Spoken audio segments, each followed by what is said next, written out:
গো এখন তো ধান কাটা সিজন চালিছি, কি পরিশ্রম, ধান উঠেই উঠেই পাগলা হয়েছে আজি।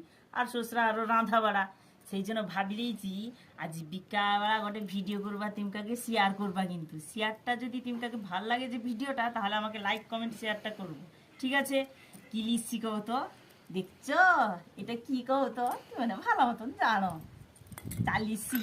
অনেক লোক আছে কিন্তু ছাত্র কেউ খাবে কিন্তু কেউ ভিডিও করবে না, জাস্ট আমি দেখিলি, ঠিক আছে? তুমি কাউকে দেখাইটি, দেখো সেই লেভেলের, দেখছ বোতলটা, দেখো এক প্যাক লিলিছি, আর গোটে ঢালিয়া 2 প্যাক লিলিছি, দেখছো 2টা লিলিছি, গোটে ক্যামেরাম্যান আর গোটে আমার জিও। আহ কি নেশা রে বাপু, বাসালা খাই কি জিও গো।